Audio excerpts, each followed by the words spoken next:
Bueller.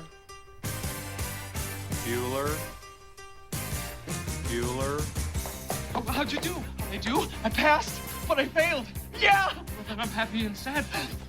Bright as you, brother is so... Don't call me stupid. Who wanted the chicken cross the road? Get from the left to the right. Right. You'll be teaching remedial English. Remedial English? Look, I ain't no English teacher. See? Double negative. What if she wants you to kiss her? Well, then I guess I'm just gonna have to kiss her. Amanda Jones is no minor leaguer who'll be swept off her feet at the touch of your amateur lips. Thanks. This babe has plenty of battle scars. Apparently it's rusted junk and we're looking at it. Hello and welcome to Season 2, Episode 1 of Rusted Junk, where we look at the 1986 film Ferris Bueller's Day Off, starring Matthew Broderick, Mia Sara, Alan Ruck, Jeffrey Jones and Jennifer Grey. Ferris, you're sick. Now don't go pushing it and making yourself worse. Maybe you're right, Dad. I know I'm right, pal. How'd you get to be so sweet? They bought it. Well, why should he get to skip school when everybody else has to go? I'm taking the day off. Now get dressed and come on over. Ferris, my father loves his car more than life itself. Man with priorities so far out of whack doesn't deserve such a fine automobile. What are we gonna do? The question isn't what are we going to do, the question is what aren't we going to do? He does whatever he wants, You know, as long as I've known him, everything works for him. whenever he wants. He's very cool, and he never gets nailed. Life moves pretty fast. If you don't stop and look around once in a while, you could miss it. You realize if we played by the rules right now, we'd be in gym?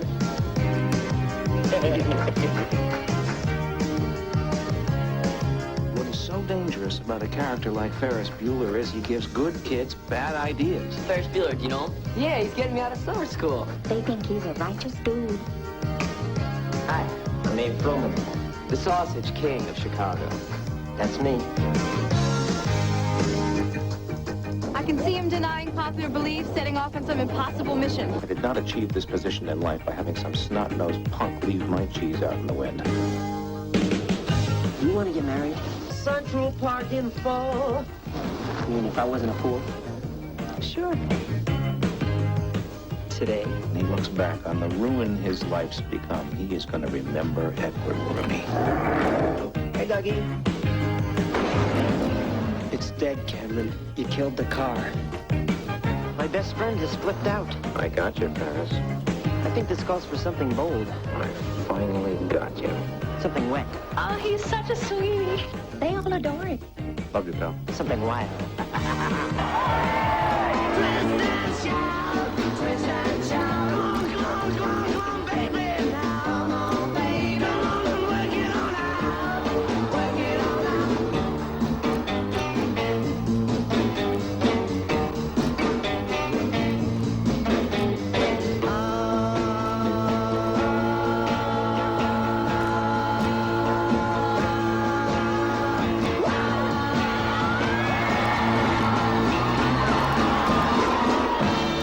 Ferris Bueller's Day Off. One man's struggle to take it easy. One man's struggle to take life easy. What a film. It really needs no introduction. Welcome to a new season of Rusted Junk. And we thought we'd start off with Ferris Bueller. Not necessarily a forgotten film in a sense, but I guess there's not a lot of people that know it here in the UK. I know it's widely regarded in the US, but I think we took the decision that not many people had heard of it, in the sense of not many people saw it at the time because there were other films out there. So yeah, we thought it'd be a good idea to kick off season 2 with this, and as well as Amanda. Say hello, Amanda. Hello. Hello. We are joined by our daughter, Amy. Say hello, Amy. Hi. So, we undenied about letting Amy watch this, but yeah, pretty much. I was around this age, sort of, when I watched it, so yeah. It's a PG-13. It's parental guidance. It's parental guidance, and we took the guidance, which is, yeah. we thought it was appropriate. Anything that wasn't probably would have gone over the top of her head anyway. So Yeah. So, and she knows not to use potty mouth language. absolutely. And there is Good girl. there is a little bit of potty mouth language in here, but still, never mind.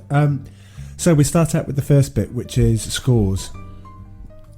What do we give it? Well, I'll definitely give it a 9. A 9. What do you think, Amy?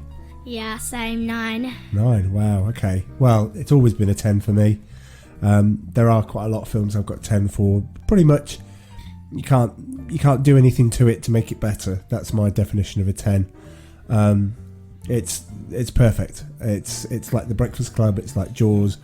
It's like The Godfather. It's perfect. There's nothing you can add to it to make it better. Anyway, so what do we? Why are we giving it? So before we go into the film, before we go into our usual trivia time and roll call, what did you think about the film? Because I'd watched this many times. As I said, this is probably my 151st time of watching it. But to you two, you're watching it for the first time. So Well, I'd seen part of the film, the end bit with the car, because you'd shown me it a few years ago.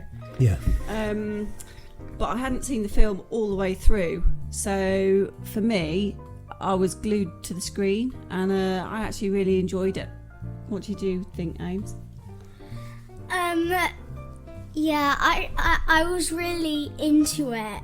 Okay. It was sort of my type of movie. okay, I mean, I do like, say, Disney princesses, but also like just movies that just keep your eyes watching it all the time, if you know what I mean. It's like one of those movies. Yeah, That's you why didn't. I love it. You didn't really get like restless like you do in a cinema or anything. So it obviously had something in there that held your attention. And, Yeah, well, one thing in the cinema, yeah. I do not like uncomfy seats. That's why I like the showcase in Coventry. There we go. Wow. There's Shout out for the showcase. yeah, not just to review the film. We might be reviewing cinemas, and especially cinema seats in this case. And especially Cineworld. Oh, okay, and you like Cineworld as well. Anyway, I'm in cinemas now. let's get back to Ferris. Good memories for me. I was going through a pretty tough time at school. I was getting bullied at the time, and I guess John Hughes as a whole kind of like guided me through that bit, with Pretty in Pink, with Weird Science. We started with 16 Candles, obviously The Breakfast Club. You then got Ferris Bueller and things that came after that. It was just a wonderful film that gave me something to focus on. So, in that respect, it did its job. I remember we had a Christmas party at school, and we got to nominate the film that we had, and for one small moment, we all sat around watching this and laughing together, and there was no bad thing, and it was just a really, really nice memory, as well as it's just been an amazing film anyway. The other thing that I would note is, and again, one of the reasons why we pick it for a forgotten film is because this time last year I was at a John Hughes movie marathon at the Alexandra in Birmingham, and it started with 16 Candles. It then went into Pretty in Pink, it then went into Breakfast Club, and finished at 12 minutes, and then Ferris Bueller started just after midnight, so we went all the way through till about 2 a.m. And there were people around me that hadn't seen the other films, so they hadn't seen any of them at all, and 16 Candles doesn't date that well, but when they got to the Breakfast Club, they were kind of like pretty much blown away, and these were people in their sort of early 20s that were basically seeing these films for the first time. And I said, well, you've got to stay for Ferris. And then afterwards, you had like a little discussion about it, even though it was 2 o'clock in the morning, about how all these films gel together and there is a common theme, which I love about them. So yeah, I've very fond memories of Ferris in that way. Do you got anything else to add before we go into... No. For people that don't know the story, it's just basically Matthew Broderick, Ferris Bueller, wants to take a day off school, and he's finding elaborate ways. Obviously planned it very well. He's obviously got his friends involved in some way. It's just wonderful. But anyway, so before we go into it, nothing more to add before roll call? Should we go straight into roll call? We're going to talk about like the good bits in the films, or the bits in the films that we really like. Oh god, yeah, definitely. Yeah, When but we're we usually doing do that. that after roll call. Okay. Okay, so with that in mind, let's go to roll call. Roll call. Well, let's start with Matthew Broderick. So if I say to you, without looking obviously at what I've written, sitting here in my Say Ferris t-shirt, I may add, does it look very nice? It's very nice. It's new, isn't it? Newish. I've had it for about 4 or 5 years, but I just haven't worn it. You haven't worn it? Yeah, I know. Well, I guess Ferris didn't need saving, but yeah. I'm back with this now. If I said to you Matthew Broderick, what comes to mind? That he's married to Sarah Jessica Parker. That's it. That's it. Anything else? Film roles, film-wise? Is it Biloxi Blues? Wow, great reference. Yes, Biloxi Blues, incredible. But a very long time ago. I can't remember the film really. It's got Christopher Walken in as well. Yeah, it has. Yeah. Yeah, that's an exceptional film. If you haven't seen it, to check it out. Well, Matthew Broderick for me got my imagination with War Games. He was in films. He was in War Games and Lady Hawk. So a like fantasy film before he appeared in this. He then went on to do things like Biloxi Blues. He was in the Freshman with Marlon Brando, and basically he played an intern. He played somebody who was Marlon Brando played his Godfather role, but he was like the front of a businessman, but in the background he was a gangster. So it was kind of like a play on his thing in The Godfather. Okay. He was also in The Cable Guy, which I absolutely adore. It's my favourite Jim Carrey film. It works because of Matthew Broderick. It's not just Jim Carrey, it's wonderful. But he also voiced Simba in The Lion King. And that's Matthew Broderick's voice, which you could tell a mile away. Alan Ruck, moving on to. Well, didn't do an awful lot.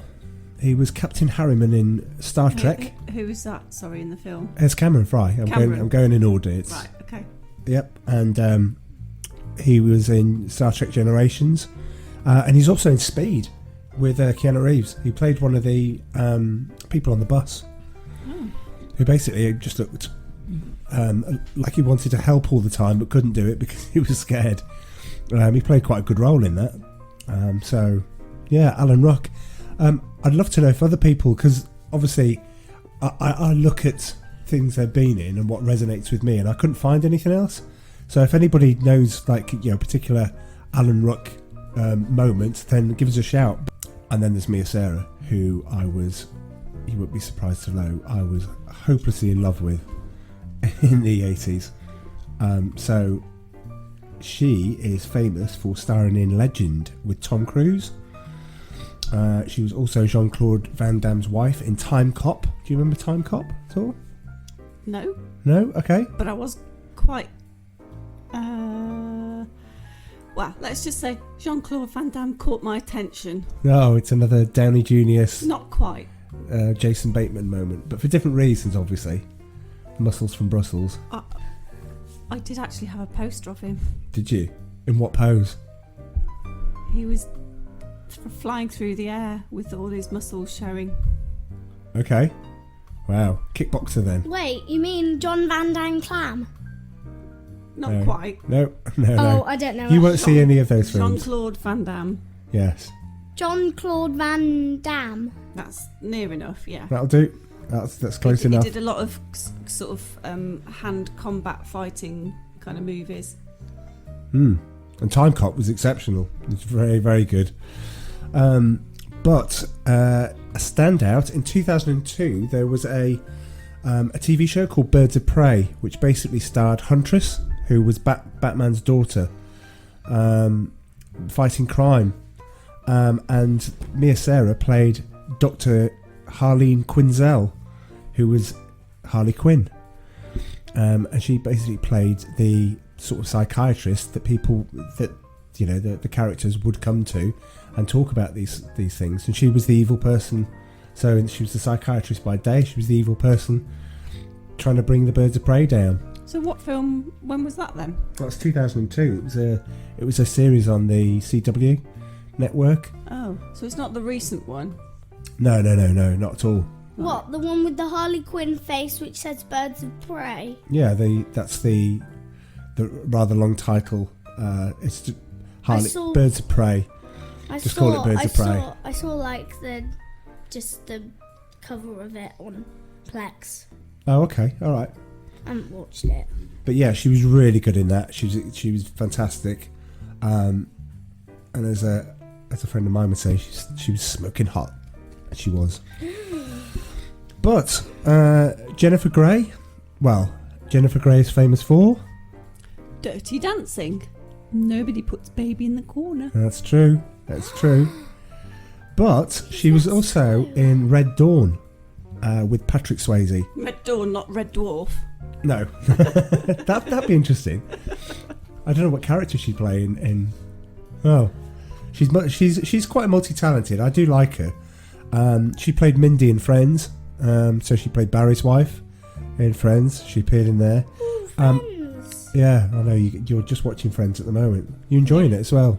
Yeah, I'm on to I think season 4 now. Season 4. Well, there's a lot to come. 10 seasons of Friends. What? Yeah, there's a lot. There's a lot to go. And then she played Judy in Red Oaks. Do you remember Red Oaks? Yeah, I really enjoyed Red Oaks. And she was great in it. And she was wonderful in it. Paul Reiser's wonderful in it. They're just, the standout performances in Red Oaks are just great. I think we got to the middle of season 2 and we didn't watch it anymore. I think I don't know what happened. We just probably started watching something else. Probably, yeah. Not Ozark at that point. No.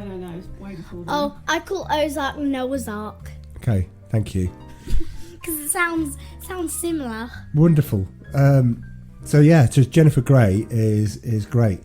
The one that's a bit more perplexing is Jeffrey Jones, who plays Edward Rooney, the principal. Oh yeah. So he's in Howard the Duck, which we're going to get to in season 2. We are going to cover Howard the Duck. That. Yeah, you can. Strangely enough, Ferris Bueller is suitable for you. I don't actually think Howard the Duck is. Howard the Duck? Yes, I don't think it is. Howard the Duck is a Marvel character. We know someone with a duck costume, don't we? Oh. Yeah, I won't be wearing that for the podcast. Don't worry. Don't worry. He wore it to Glaston Budget as well. He's also in Amadeus, which is where he caught the eye of John Hughes because he played the king in Amadeus. So obviously, Oscar-winning film. Jeffrey Jones has a very smaller part, obviously, compared to the main parts, Salieri and Mozart. But yeah, he was great. But my Jeffrey Jones moment is The Hunt for Red October, where he plays, he's a very, very small part. Basically, the Russians have built this new submarine which can escape detection called the Red October. And the Americans don't know what it is. So you've got Adam Baldwin.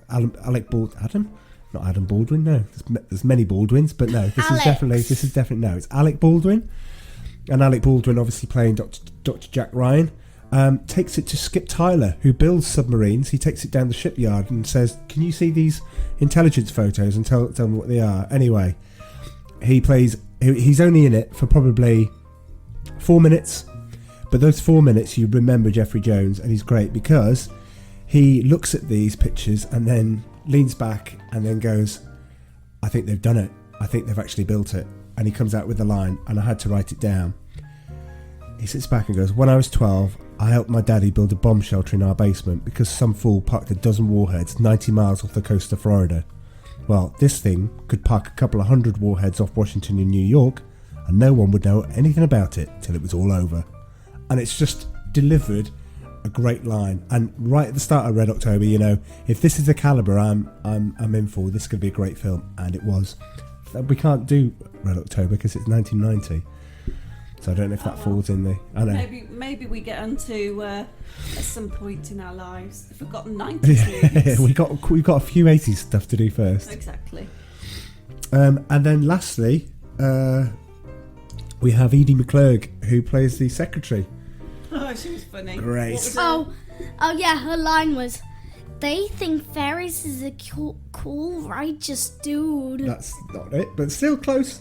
Close. Not bad at all. You take what you like from it, sweetheart. She's also in another film that we're going to cover, probably not in season 2. Well, I hope we do, actually, because it's a film called Back to School, which we've talked about before. Rodney Dangerfield goes back to school to help his son pass. It's great. Sorry. She was in Valerie. She was in TV series Valerie and Caroline in the City, which I loved. Starred Leah Thompson from Back to the Future. And Caroline in the City was definitely one that I watched. But she delivers, and I can't say it on this podcast, but she delivers the killer line in Planes, Trains and Automobiles, where she's at the car rental desk. For all those people who know Planes, Trains and Automobiles, you know the line that I'm talking about. But it's wonderful. What is the flavour of the line? Okay, so Steve Martin has gone to his rental car. His briefcase gets run over. He falls down the side of a snowy bit to get to it. When he finally gets there, the car isn't there. He turns around and the bus that's just dropped him off, miles from the airport, has actually left. So he has to walk back to the airport and then say to her, I need a car. Basically, I need another car. And that's putting it politely. Because it's not only one of Steve Martin's best moments, it's definitely Eddie McClurg's best moment. But she's wonderful in this as Grace. Did you like her, Amy? Did you like her, the secretary who we're talking about? Yeah. You did. Was she one of your funniest ones for you, or? Yeah, because another cool moment with her is when I've written this down in my notebook. Okay. How many pencils did she take out of her hair? Well, honestly, you will love trivia time, but it was 4. 4. I think it was 4. It's just, how'd you get that many pencils from your hair? If you've got big bouffant hair, you can hide quite a lot of pencilage in there. How many pencils do you think Amy Winehouse could get in her hair? Oh my goodness, you could get a whole pack of 24, I reckon. Like a whole colouring yeah, a whole set. rainbow colouring set. Yeah. With a few rubbers, some pencil sharpeners, parallelograms. There is some printer paper. You know, I mean, how much I was meant to say there? protractors, not parallelograms. Oh my goodness! Check you out. Words. Long, yeah, probably got room for some more Tipex as well. Yeah, Tipex. Yeah, I've been sniffing Tipex. Oh, sorry, you don't know what Tipex No. is, do you? You're in an era where Tipex does not exist. It was called. Wait a minute. For our American friends, it was called Whiteout. Oh, I believe so. Yeah. Whiteout was where you were about your mistakes. Yeah, but it used to be for when you had typewriters. So Tipex was like liquid paper. So you could actually just like go over the mistake that you made, put some liquid paper on, wait for it to dry. That was always the thing, wasn't it? Is it dry? Is it not dry? Is it dry? Is it not dry? And if it wasn't dry, it would naff up your pencil or naff up your pen or your typewriter ribbon. So you had to keep going over it. Do you remember that? Yeah, I do. Oh, God. And then like the first lot of Tipex that came out was solvent based. And like they didn't think eventually health and safety, it was appropriate to be solvent based. Then they made it water based. And it was rubbish. And then it was rubbish. And Didn't it didn't do anything at all. It was like white water. It was rubbish. Like skim milk. Yeah, like skimmed milk. Yeah. All right, okay, you two. It's fine. Dad just bought it. I bought one skim milk in the last 10 years. Won't be buying that again. Right. Never. Look, it's a lockdown. I panicked. I saw some skim milk and I bought it. Okay. Right. Do not do that again. Okay. Yeah. I won't do that again. I don't believe you had any, so it's fine. I did. I had it in my cereal. She did in her breakfast. Oh dear. All right. Okay. Right. Just saying. Enough over dramatics. I'm starting to feel quite sick about all this now.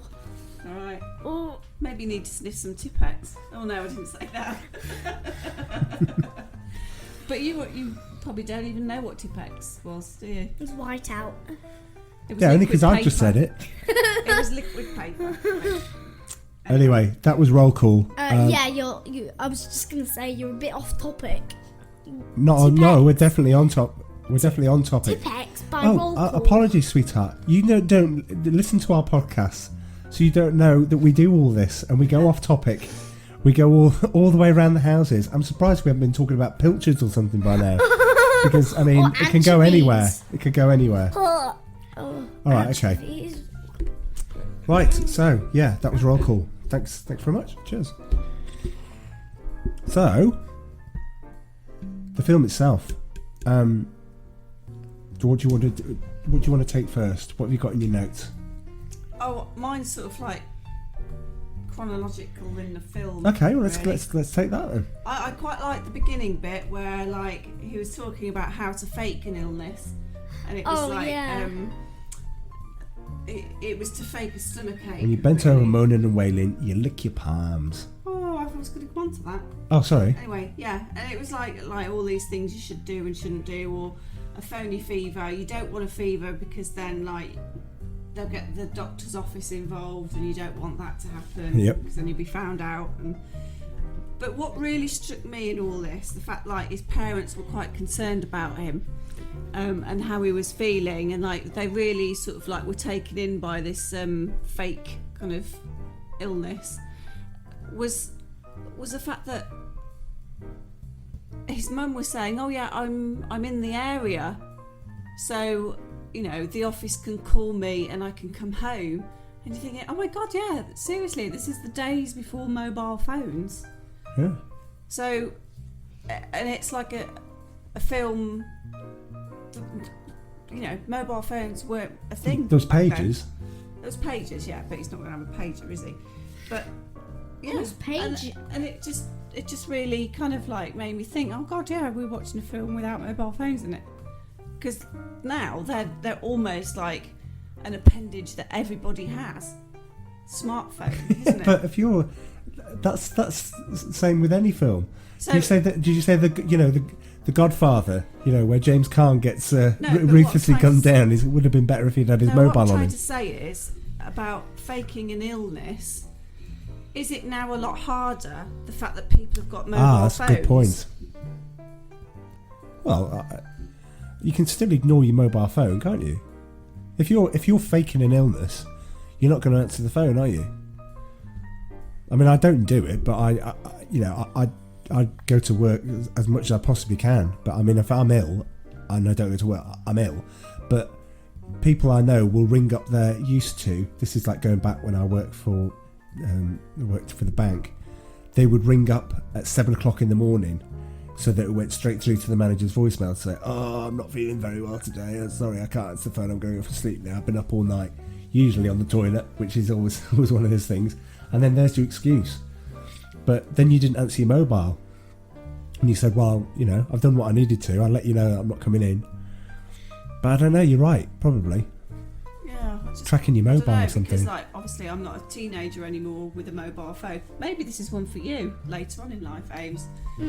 When you're trying to fake an illness, maybe. Never. Yeah, you have like to gone. bunk off school. What you sometimes you've gone, "Oh, my tummy hurts. tummy This like what? We know you little faker. We know what's going on." Yeah, but sometimes I'm not trying to do that. You don't know when it's real and when it's not real. No, I kind of know. Don't kid a kidder. Kind of don't know. Anyway. Right. Well, I can puke and then you'll actually get the memo Ooh. about me not faking it. Oh crikey, she's grown up. Gripes. Is this us being told off? Yeah, I Yup. think so. Oi, we Right, do the right, okay, Miss Sassy. we do the Calm telling down, off dear. around here. It's all right. You've just upped by 1 year the age you were going to get a mobile phone. Yeah, so now it's going to be 26 when you get one. No, that's boyfriends. Oh no, that's 28. You're not having a boyfriend before you're 28. No chance. 27 actually. Oh well, it's just gone up a year because of your sass. I'd lay off the sass, sister. Anyway, right. So yeah, sorry. So you were saying about faking illnesses. Yeah. Do you want me to go on to my next bit? Oh, I do. Yeah, Oh, okay. I do. I'm happy to be It was guided by really you. funny, on this and one. you can join on this. It's the teacher. You realise how dull his like lessons must have been from like the two teachers that you get to see like in the environment teaching, and like he's taking the register at, Oh, in the yeah. morning, and he's like, Bueller.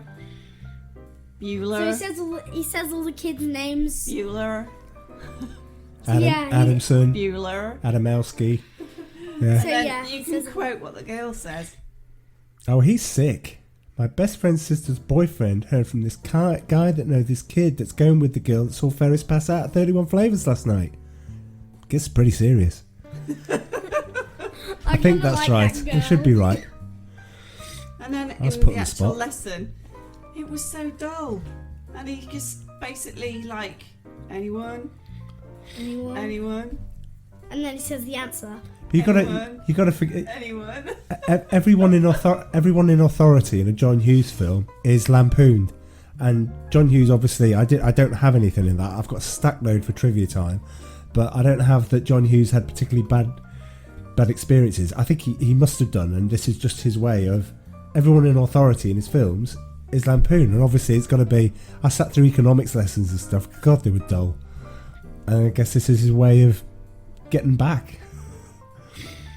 So yeah, what next?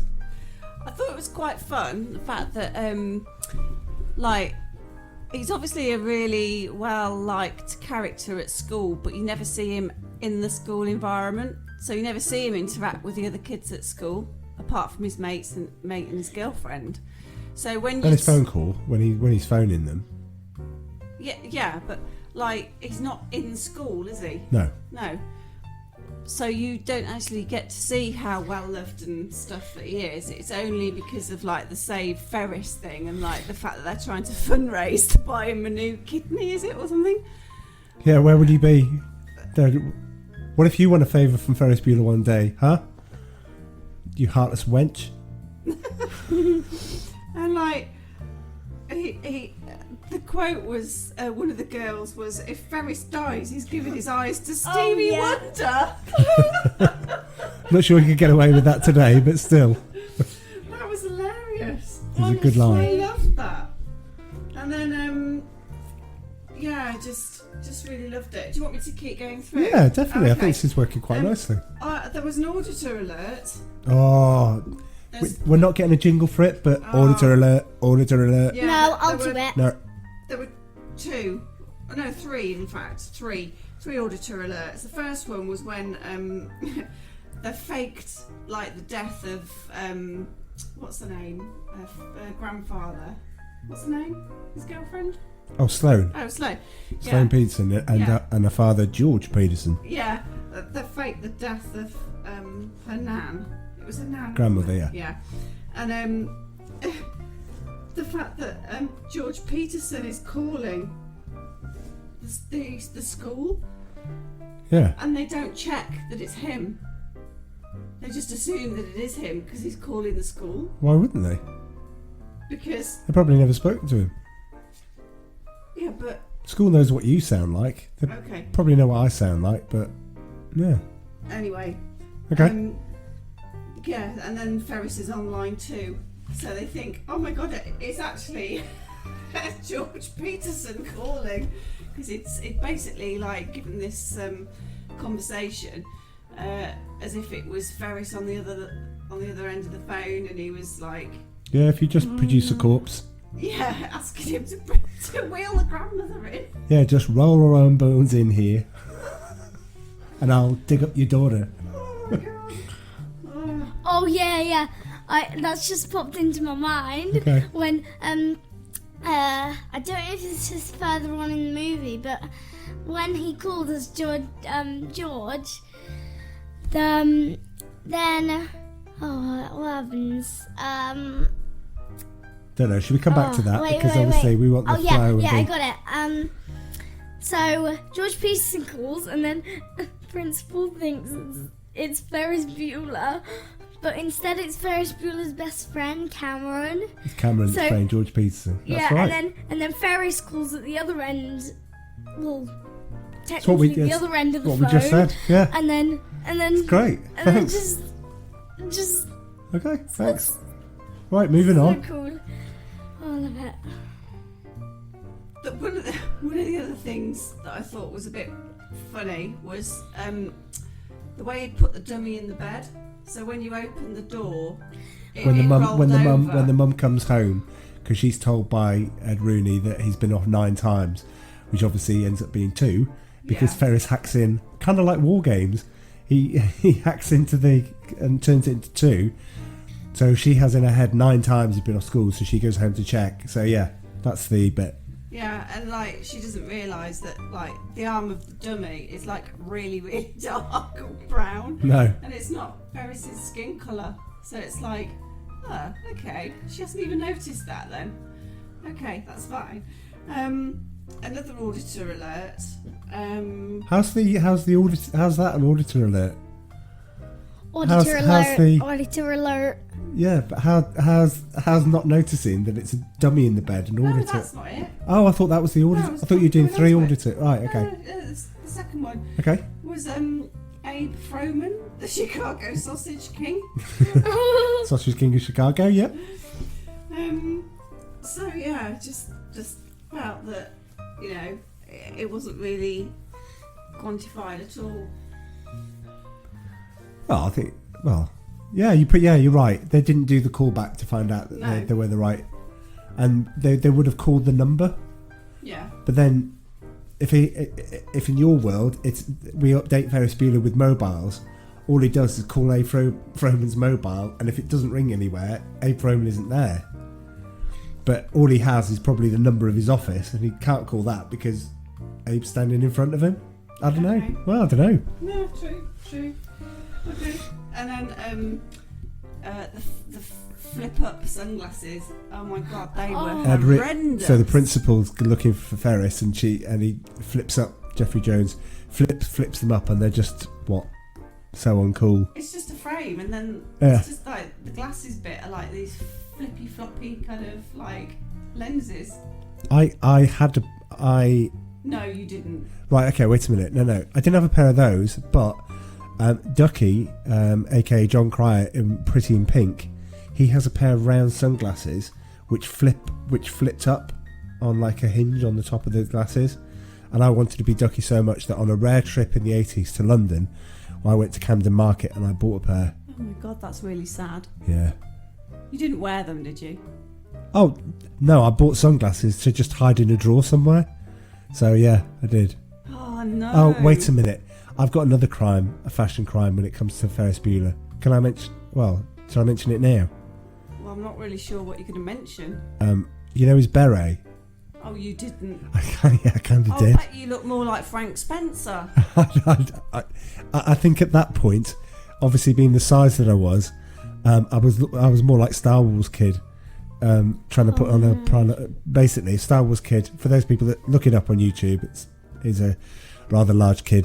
That was kind of Drunken Jedi one. Yeah, I just bought a beret, and I got Mum to sew in the thing that he has on it. Go around a rural town in the UK, trying to think that I was Ferris Bueller. No wonder you didn't have a lot of friends and you just watched movies. I did have friends. You didn't. You can't have done. Towards the late 80s, that's where I started to get the friends I've got for life. I never knew anybody that wore a beret. Well, I love this film this much. Just horrendous. What's wrong with the... why? Is something wrong with the beret? Yes. What, in general? You just don't like anybody, so you don't like paras wearing berets and stuff. It's a uniform thing, isn't it? Right. But or if you've got onions around your neck and a stripy shirt. Don't go there. Well. Onions. Anyway. Okay. Right. So when they're skipping school and they're going off on their little adventures, they go to a baseball match, and the principal, after flipping his sunglasses, then goes into a cafe restaurant place, and the telly's on, and it's got like the baseball game that the guys have gone to, and it just happens that they stand up and catch the ball. Yeah, that's a good moment. Just as the principal isn't looking at the screen, and you're like, oh my god, that's hilarious. The fact that he missed that. Absolutely. And I think I've googled it once, but I don't know the thing that Ferris and Cameron say when they're sat down, which is "Hey, bada bada bada bada bada, swing bada." Is that a thing that's said at baseball games? Because I think I got told at some point that's what people. It's a thing that people say. I don't know. I've been to one baseball game. Did they say that? It was in New York, so it was the New York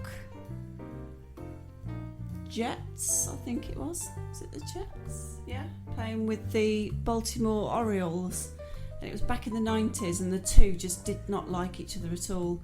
And there was a real big thing that kicked off. There was a fight between the two of the teams, basically. Sweet. It was, and it made like news. So as we were walking back from...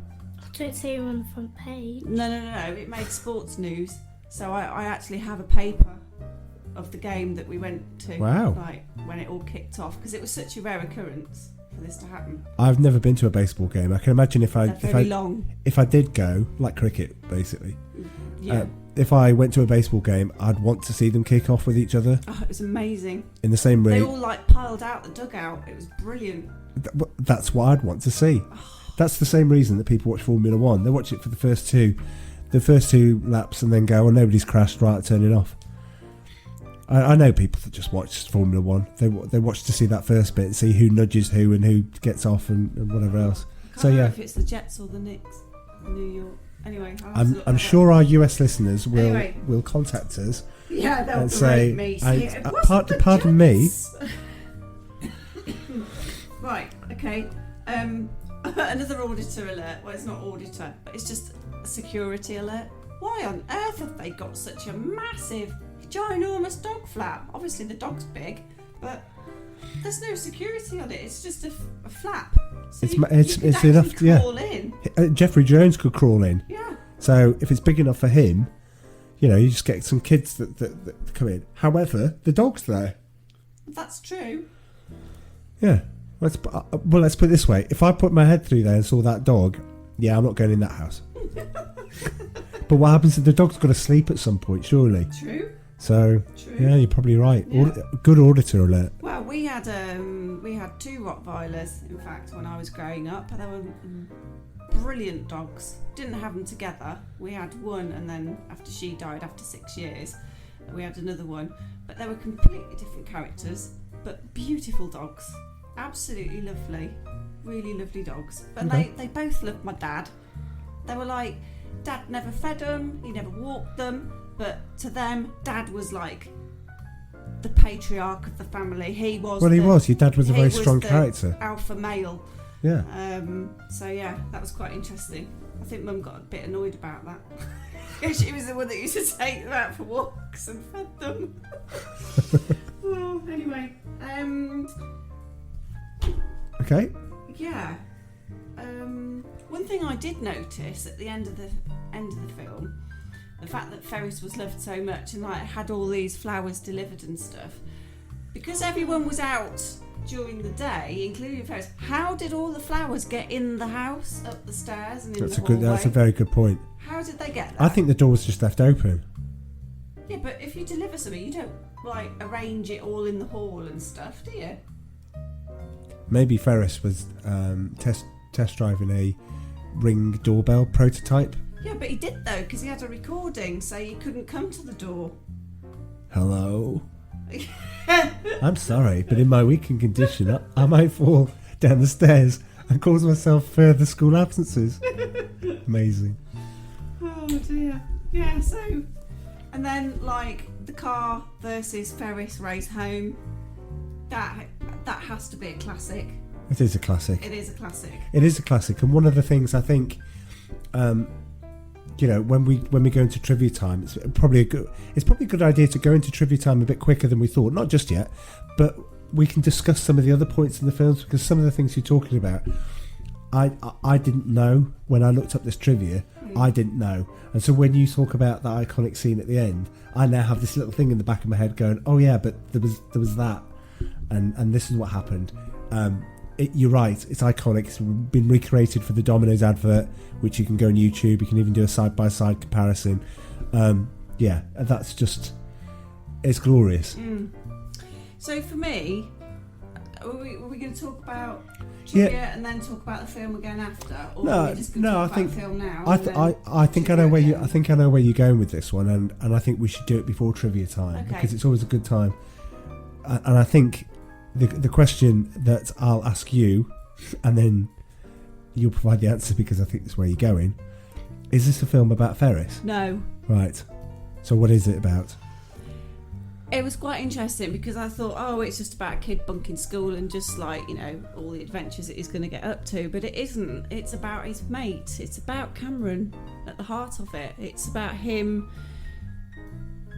obviously being overruled by his father and not having the confidence or the platform to be able to stand up and, you know, be his independent self. So for me, it was about him actually not accepting that role and realising that actually, yeah, I've got to be able to stand up to my dad. It's really important that I do that and have an opinion of my own and kind of, you know, I'm old enough to be able to stand on my own 2 feet and not get bullied around with my dad, and that to me was at the heart of the film. I agree. And again, I think I probably said that at the start, is that that's one of the things that definitely resonated with me. This is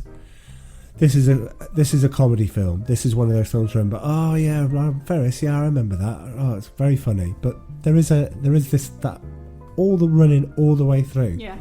And at points they just stop. And you know that he's scared of his dad because, like, of all the comments that he's made and like his anxiety about Ferris wanting him to go around to his house, and then he's like, no, I can't go, yes I can go, no, I can't go. That whole kind of scene in his car. I'll go. Yeah. No, won't.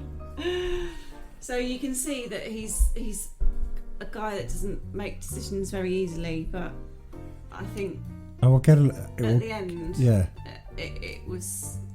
I don't know whether he intended for the car to reverse out, or whether he was just unfortunate to forget that the car was in reverse and had got something on the accelerator pedal, keeping it in reverse and being reversed on the jacks. So I don't know. That was a coincidence. Do you think it was? Do you think he didn't actually intentionally want the car to go out? Yeah, I didn't really get into all this context when I was watching the movie. No, sweetheart. Well, you're going to watch it with your eyes. You're going to watch it and probably see it for all the funny things that are in there, and that's fine. But as you grow up and you're a teenager, you'll start to shift things when you watch things in a certain way.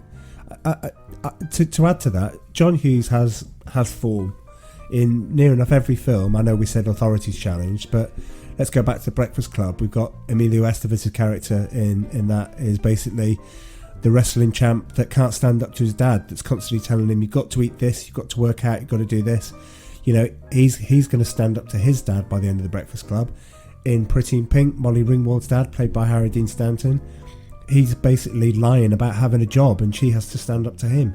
Eric Stoltz in Some Kind of Wonderful stands up to his dad because his dad is saying, you're going to stop being a mechanic, you're going to go to college, you're going to save up, here's all your money, I'm keeping it for you. And it's very controlling, and in the end, spoiler alert, it blows everything on a diamond for a girl, you know. And he says, this is my life, this is what I want to do with it, it's not what you want to do. So, you know, challenging authority is one thing, but I guess it resonated a lot with me, Cameron. My dad wasn't particularly nice growing up. That's a completely different story.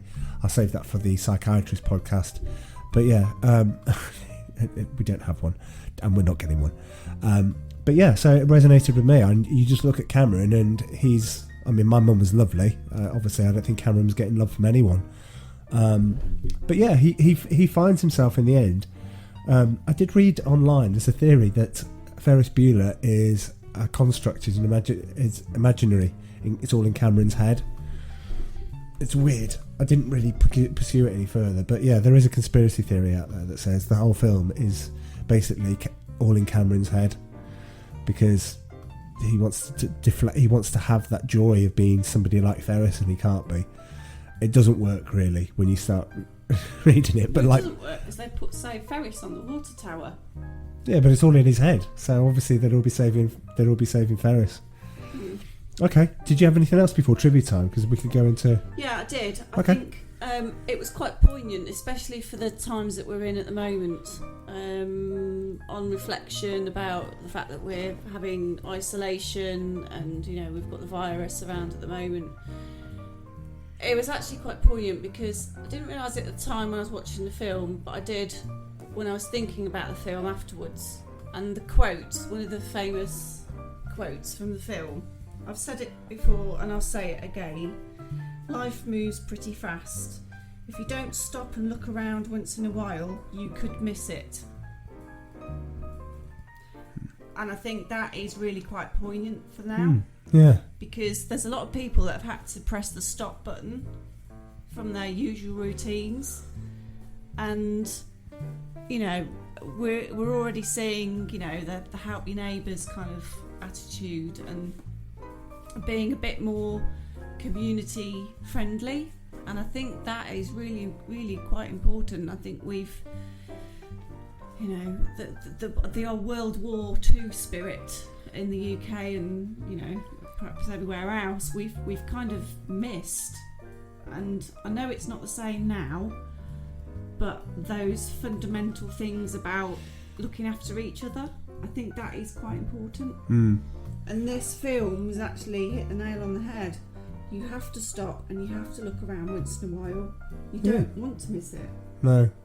I think people have been forced, as you say, forced to stop. So it's enforced reflection. And I guess that's, we think it's mostly good, and I do think it's mostly good, but obviously there's some bad to that when you get people to stop and start considering things. So I'm hopeful that one of the things will happen at the end of this is the Prime Minister will come on and go, right, okay, the things are restricted, you can do this, you can do this now, whatever, and we'll have a massive street party. He'll basically endorse street parties up and down. Oh, I hope so. Yeah, I think that'd be a good thing I to don't do. know if there'll be any alcohol left. Yeah, well, certainly we're doing our bit as people did their bit in the war. God, the We're doing our recycling bit. bins. They're just I know. full of glass. All you used to hear a few tins and a few bits of glass and stuff when people were being empty. And a few Now cans. it's like continuous. It's just every day. It's every day you're hearing Yeah. the clatter of like the glass and the big tins. I know, and it's stuff. 4:05 now, and I'm like thinking, yeah, when it gets to 5, nice gin and tonic, I don't know, Bars nice beer, open. good It's beer. 5 o'clock somewhere in the world, if not here. Not that we'd be rushing the podcast just for that, Obviously but I am not. looking at it. It's coming up to 50 minutes now on the podcast, Yeah. and trivia time is amazing. Okay. You'll love trivia time as well, Amy, because there's certain bits in here that you won't know. I didn't know until I looked them up. It's really cool. Can I And- just say something about the characters as well? oh yeah, Just an observation that I've had, probably more for our younger listeners, if there are any.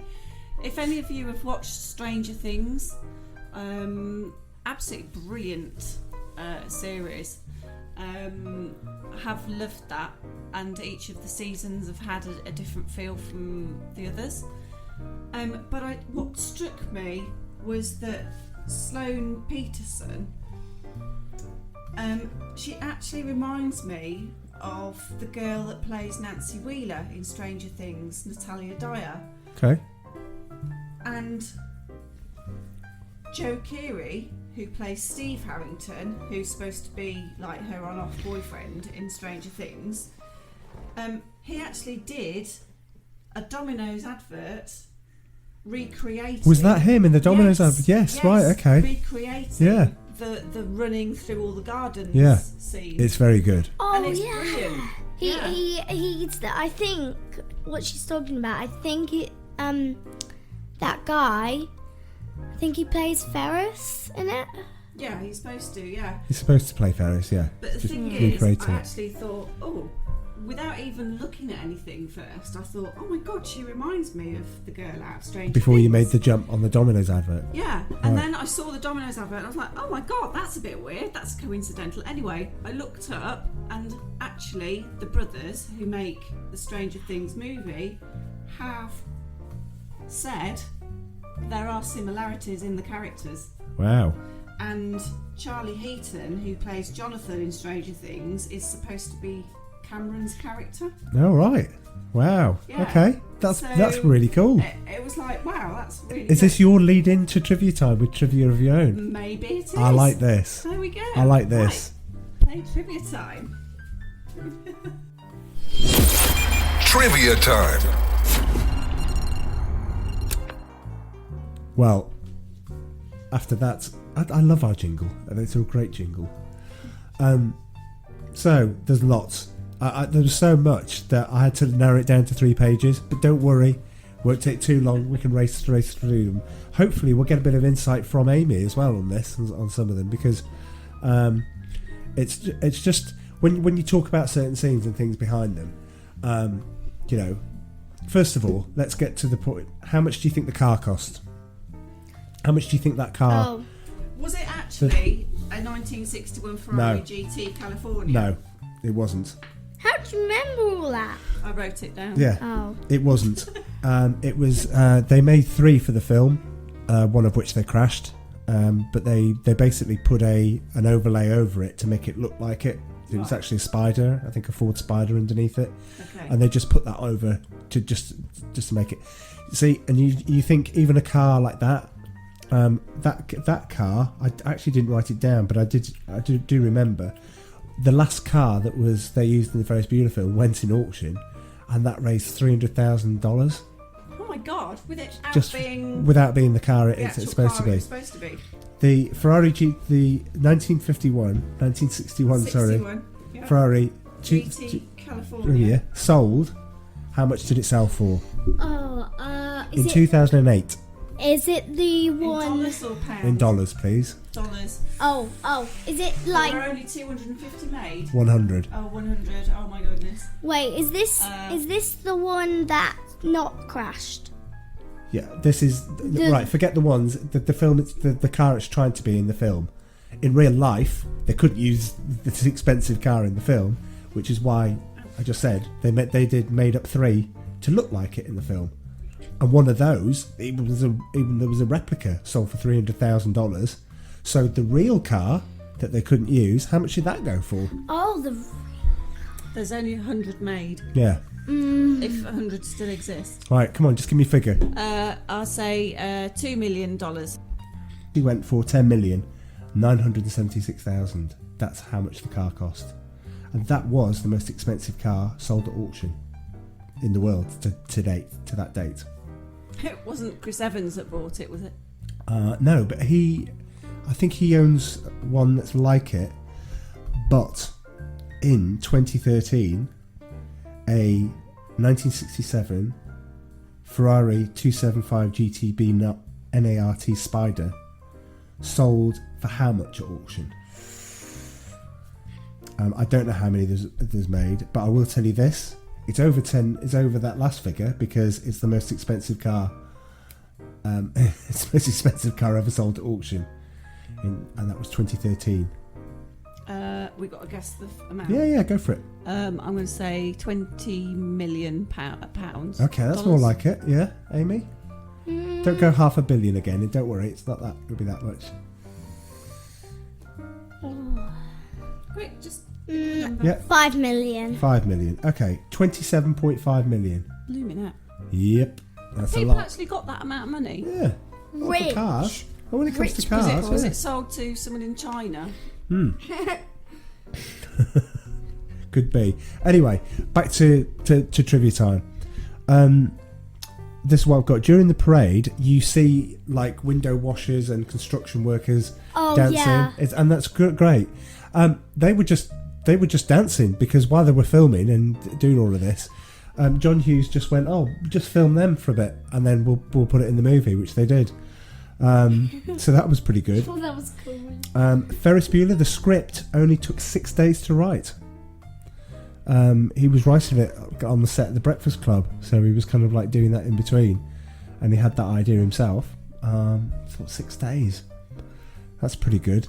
Ferris Bueller's parents are played by Cindy Pickett and Lyman Ward, and they married in real life after the film. Oh, that's brilliant. Yeah. Did they have a kid and call it Ferris? No, unfortunately, they divorced in 1992. Oh. So not long afterwards.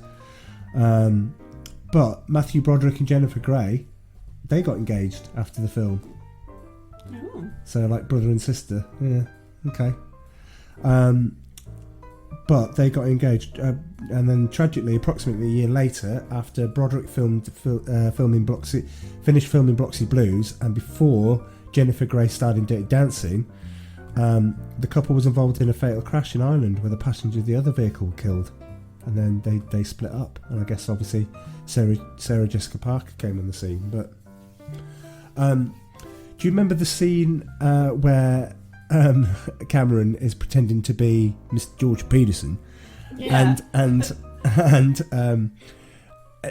they're trying to find these records and they're trying to find it, and Grace, the secretary, picks up the phone and goes, "Oh, yeah, they were all right, Edward, Rudy." Yeah. That was all improvised. They just kind of left it in. I just thought that's amazing. The guy that goes Bueller, and then what something DOO economics, voodoo economics. Yeah. He had a degree in economics. The actor did. They just said, "Can you present an economics lecture that you would normally do?" And he goes, "Yeah." He So didn't he said, really teach like that, did he? "Hence, nothing Stein says apart from the roll call is scripted." They just said, "Go and do something." Oh God, that'd be the world's. I know, but he dullest must have had the economics brief, like, go and make this as boring as possible, and just like, how brilliant's that? So Charlie Sheen is at the end. Spoiler alert. Yes, he is. He's at the police station where Jeannie has been pulled over.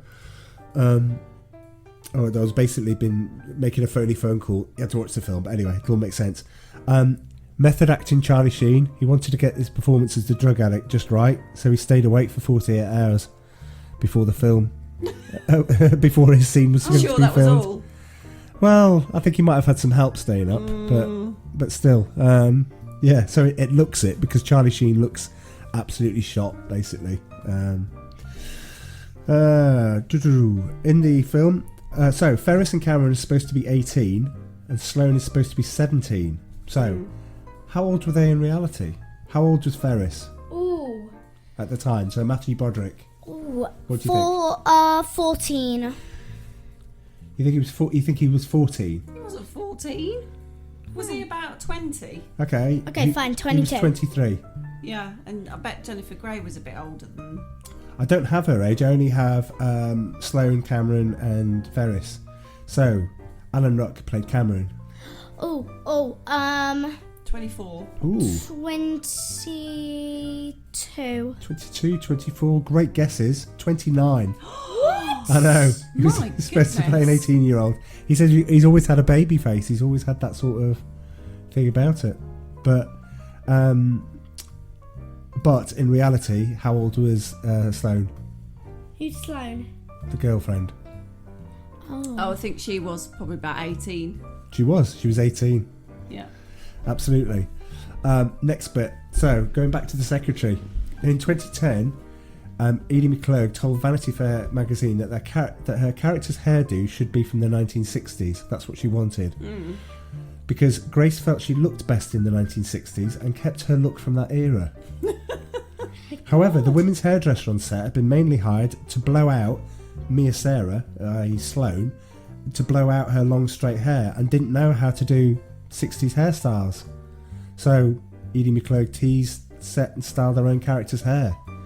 Once she arrived on the set, John Hughes looked at her hairstyle and said, first thing he said was, "How many pencils do you think you can fit in that hair?" Oh, amazing. It's good, isn't it? This is the quality we're up against in trivia time. It's good. They tested it with one pencil, then 2 or 3, but then the 4th one fell out. So that was the origin of Grace's first scene in that movie, in which she pulls the 7 pencils out. That's cool. Is that he takes one look at the hair and he goes, "My goodness, how many pencils can you fit in that?" That's wicked. I bet it was hairsprayed loads Yeah. as well. I like this next bit because I think this is great. So going back to Ben Stein, he's the guy that had the economics, voodoo economics, back again. He was exceptionally moved by the film, calling it the most life-affirming movie possibly of the entire post-war period. Before you think that's a bit dramatic, listen to what he says. "This is to comedies what Gone with the Wind is to epics." He added, "It'll never die because it responds to and calls forth such human emotions. It isn't dirty, there's nothing mean-spirited about it. There's nothing sneering or sniggering about it. It's just wholesome. We want to be free. We want to have a good time. We want to know what we want to do. Sounds like Primal Scream. Want to have a party. Want to get loaded. No. We want to be free. We want to have a good time. We know we're not going to be able to all our lives. We know we're going to have to buckle down and work. We know we're going to have to eventually become family men and women and have responsibilities and pay our bills. But hey, just give us a couple of good days we can look back on. That was his take on the film. And I was thinking, I like that. Yeah. This next bit, I have to say, where I pick up things and I use them from films, the two lines that I do end up using is, I weep for the future, which is what the waiter says at the, not the waiter, Shea Louis, yeah. I weep for the future. I ended up using that a lot, but nobody messes with me. So Ed Rooney's line, nobody messes with me and leaves my cheese out in the wind. What does that mean? What's leaving your cheese in the wind? I don't know. What phrase is that?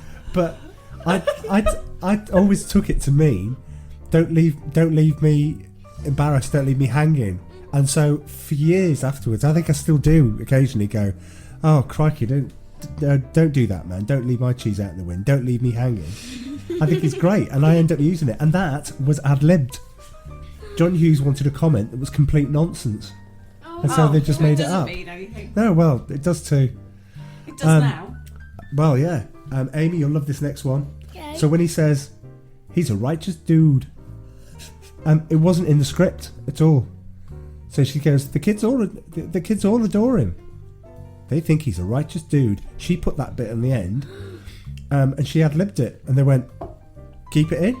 Sounds great. And it's one of the film's bit that they remember. The hand that presses the speaker button on Cameron's phone on his bit. Oh, yeah. While he's in bed. That's the director. That's John Hughes. That's John Hughes's hand. When the crew left, Hughes took the camera and shot it himself, because since no one else was getting it right. That's the bit I don't understand. Yeah, that hand bit where you come and press that button. Yeah, I didn't like that. So he filmed it.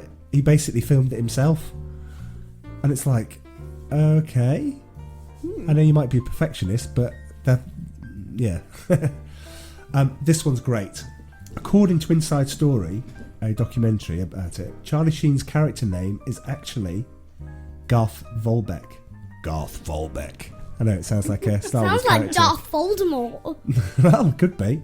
There was going to be a whole backstory to his character and family. It was also revealed that the Volbecks are the family to who Ferris's mum was showing the house in her job as an estate agent. Oh, in So I'm showing some people around the thing, right? Yeah. If you look closely, the tow truck that tows Rooney's car when he parks outside the fire hydrant is from Volbeck's wrecking service. Also, a deleted backstory shows that Ferris and Garth were friends in the 8th grade. Garth's family's pretty messed up, and Ferris tried to help him and be his friend. But Charlie Sheen eventually dropped out of high school and wound up in the police station next to Jeannie. That's why Ferris is so intent on giving Cameron a good time, because he blames himself for not helping Garth when he needed it. Oh. So that's just an odd one. John Hughes personally designed Ferris's bedroom himself, based it on his own bedroom when he was in high school. He said that the room is a disorganised series of pop references and other things because it would represent Ferris's mind. Right. So there's a Simple Minds poster up there. There was a Brian Ferry poster up there. Yeah, there was a Brian Ferry album. Yeah. I did see a Simple Minds. Yes, and a Cabaret Voltaire poster, and I listened to them purely on the basis that he had a poster there. You're such a dweeb. I think their album, The Arm, the Sword, and the Covenant of the Lord. I did see like one that was sort of turquoisey with something written on it. I can't remember what it was, but it was like poster. it was like little like LIL apostrophe. I don't think there were many Lils back in the 80s. Maybe there's a lot now, but not then perhaps. Ferris laments not having his own car, but he did own a synthesizer, which in 1984 cost how much? The synthesizer that he had. Don't know. £8,000. $8,000. That synthesizer that he plays. And I'm like thinking, I think you could have got a second-hand car for that. You know when he said, I asked for a car, I got a computer. Talk about being born under a bad sign. You're like, no, that's an £8,000 piece of kit that you got there. In the scene in which Sloane and Ed Rooney are standing outside waiting for Mr. Peterson, aka Ferris, the school in the background is John Hughes' old high school. Wow. Because he's Mr. Chicago. It's also the school from Weird Science. It's the school from Breakfast Club. It's been used many times. Right. This is a great one. Most of the license plates in the film are all abbreviations for titles of John Hughes films. Katie's, his mum, is VCTN, which is National Lampoon's Vacation in 1983. Jeannie's is TBC, stands for Breakfast Club. Yep. An obscure one for Tom's, the dad's, MMOM. Oh yeah, I noticed that. I thought it was just like Mum spelled wrong. It's a film called Mr. Mum in 1983, starring Michael Keaton. Okay. Yep. Rooney's is it's quite an obvious one, for FBDO. Ferris Bueller's Day Off. Oh, okay. The exception is Cameron's father's Ferrari. It says nervous or something. Nervous, yeah, that's right. So, moving on. Several key moments in the movie were created in the editing room. Jeannie kicking Rooney 3 times in the face when he's in the house. Yes, yeah. Bang, bang, bang, bang. There was only one kick filmed, so they had to repeat it and make it look like she was kicking him 3 times because it was funnier. Ferris and Sloane's kiss in front of Rooney was originally just a brief kiss. Do you have a kiss for Daddy? Oh God, yeah. I know that's a bit wrong. That's a bit wrong. But it was later edited into a long kiss, which you see in the film. According to John Hughes, Cameron was based in large part of a friend of his in high school. He said he was sort of a lost person. His family neglected him, so he took that as a license to really pamper himself. When he's legitimately sick, he actually felt good because it was difficult and tiring to have to invent diseases. But when he actually had something, he was relaxed. How weird's that? Yeah. The restaurant where Ferris go is the same one. I knew this. I knew it when I first saw it. It was the same one from the Blues Brothers. It's where Jake and Elwood tried to get the maitre d' to join the band again. It's also the same restaurant from St Elmo's Fire. Okay, this is going to be a little quiz. Oh, we didn't know we were doing a quiz. No. Who was considered for the role of Ferris Bueller? Oh. We're going to check some names out. Michael J. Fox. That is one. Yes. Oh. Yes. Oh. Struck gold on the first one. Nice. Definitely. One of your boyfriends? Oh.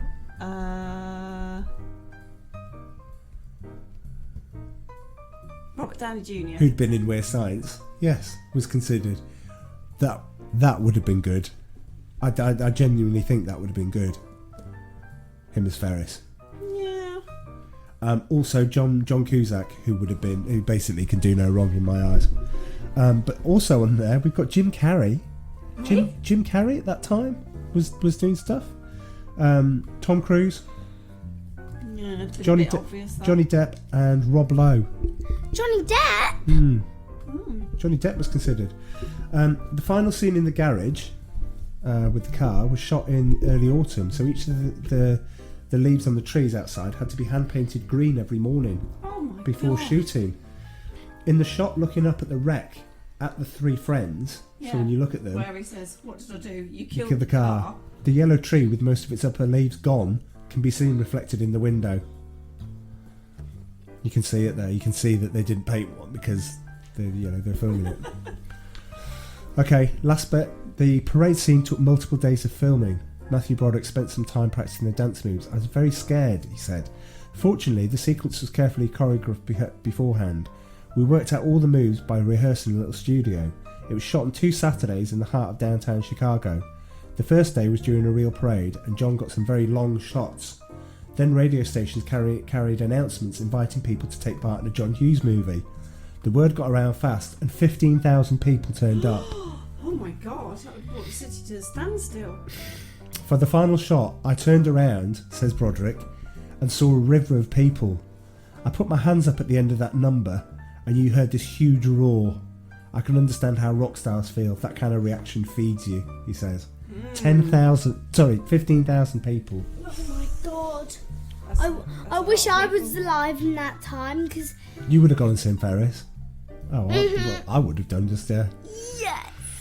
The shot of the street when they all go on the tower and they all put their heads up against the glass. Oh, and they tried to get the shot of the what it looks like. So from there, so they get the shot of what they're actually looking at. Was done by the second unit crew, because the first group, the cameraman, got sick because it had to be held over the side to get the shot. Oh god. The dance sequence by the group on the stairs when he's doing Twist and Shout is taken. That dance sequence is taken straight out of Thriller. Oh. So when they do the clapping and they do the moving and then the walking back, that's all out of Thriller. Wow. Yeah, that's a good one. In order to keep the Rottweiler focused on Jeffrey Jones, Edward Rooney, he had to carry a steak around in his jacket pocket. Yeah, I'm not surprised. Absolutely. Why steak? Dogs like food. Yeah. At one point in the film, and this is where there was a line that Ferris was going to say, "Come next year, I'll be the first kid to ride on the space shuttle." It was even featured in the preview at theatres.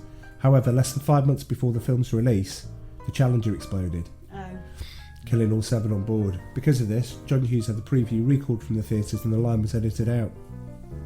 Paul McCartney admitted he liked the movie, but personally disliked Twist and Shout. Why do you think? Because it was done by No, he doesn't mind people. frenemy. It's a frenemy. What? No, I don't know why. He didn't like it because it included brass instruments. If you can believe that. Oh, jeez. Upon hearing McCartney's reaction, John Hughes felt bad for offending a Beatle. Oh, jeez. But it wasn't really, he said, but it wasn't really part of the song. We saw a band and we needed to hear the instruments. So, the last bit. Matthew Broderick's dance moves were choreographed by Kenny Ortega, who later went on to do Dirty Dancing. I know it's all linked in some way. Oh. Much of it had to be scrapped though, as Broderick had injured his knee badly during the scenes of running through neighbours' backyards. Oh gosh. I was pretty sore, he said. I got well enough to see what you see on the screen in the parade, but I couldn't do most of Kenny Ortega's knee spins and things like that. Knee spins. Because we'd worked on. When we did shoot it, we had all this choreography, and I remember John Hughes would yell with the microphone, "Okay, do it again, but don't do any of the choreography," because he wanted it to be a total mess. Dankeschön was somewhat choreographed, but for Twist and Shout, Broderick said, "We were just making everything up." John Hughes explained that much of that scene was spontaneously filmed, so they had a whole thing planned, couldn't do it because he knackered his knee up, so that they just improvised. It probably would have been better not to have had it choreographed, because the whole point was it wasn't choreographed, and he just got on to the float and did some stuff. Do you see what I mean? 'Cause it would look really weird if it had all been rehearsed and like the girls were dancing with him. Yeah. Do you know what I mean? Yeah, it just seems like he got the float. Yeah. But don't forget what they did in that is they used the real crowd watching. I've forgotten what it was. It was the German Volks something parade Yeah, it was like that they were doing. the German folk parade in the... Yeah, it was something like that, and it was good. And basically, they created their own float and put it in, and didn't tell anybody. Oh, brilliant! And didn't tell the governors, the organisers, and just put the float in to see what the crowd's reaction would be. Oh, auditor alert! Yeah, yeah. Vibes. Imagine Anyway. doing that these days. It'd be a massive security issue, Absolutely. and for the right reasons too.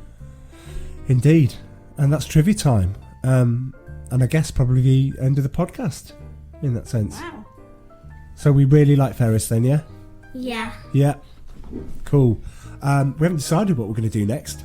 You would think in the lockdown we would have had plenty of time to agree a film, but no, despite all the conversations, we haven't agreed on one. Maybe something on, don't know. You got any ideas? Me? No? Anybody? Bueller? Bueller? Bueller? Amy? Amy? Amy?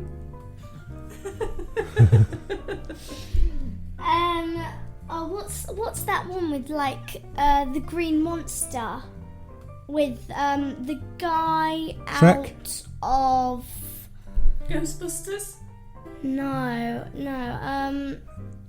I We forgot could be here a while where that here. guy's from. We are entering Amy's head. We might be here for a long time. Oh,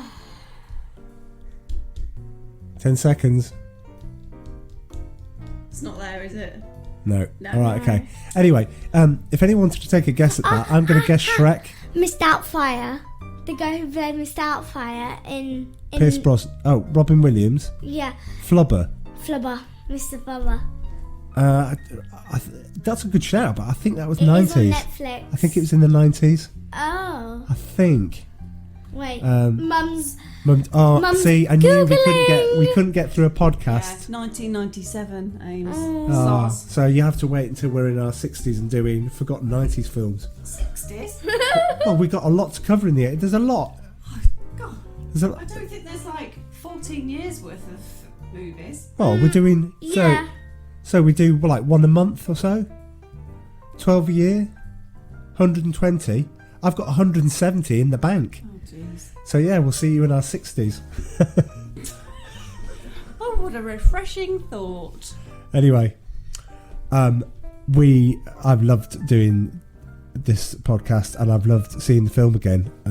So I hope after this we go back and watch some John Hughes films, some of the other ones, to see how they all sort of connect. Yeah, because I've actually I only watched Pretty in Pink once. I've never seen 16 Candles, and I think I've only watched Pretty in Pink. I've probably seen some of the movie, But not all of it. once, but not from start Okay. to finish.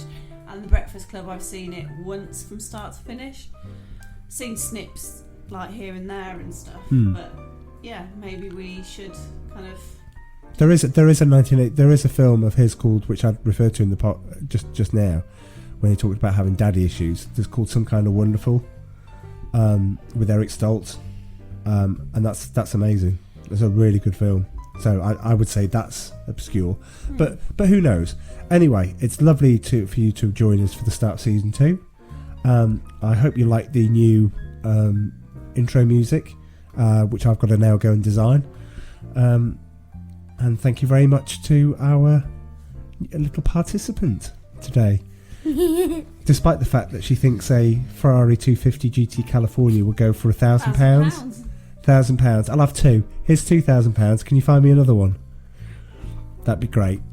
Nice. You know, if the actual cost of the car, that could buy you about 27 of those cars. No, more actually. Yeah, let's probably do about some maths 100. later. Yeah, we'll do maths later, yeah. Maths homework now. Oh. No, anyway, we've got our sign-offs. Have you got one, Amy? How do you want to say bye-bye? Yeah, so... Or Amy, you go first. Don't think about it too much. Just go for it. Toodles! Oh. She's nicked yours. She's nicked some of mine. No, you I was can't going to have that say one. peace. Okay, peace out. How about... No, hey, I want to say doodles. You can't. Mum says... Oh, Oh. it's okay. You can have half of mine. Okay, I'll say to peace. To peace. Right. Peace. And then cheerio from me. And toodle pip from me. Bye. Rusted Junk. Rusted Junk. Rusted Junk. The forgotten 80s movies. The forgotten 80s movies.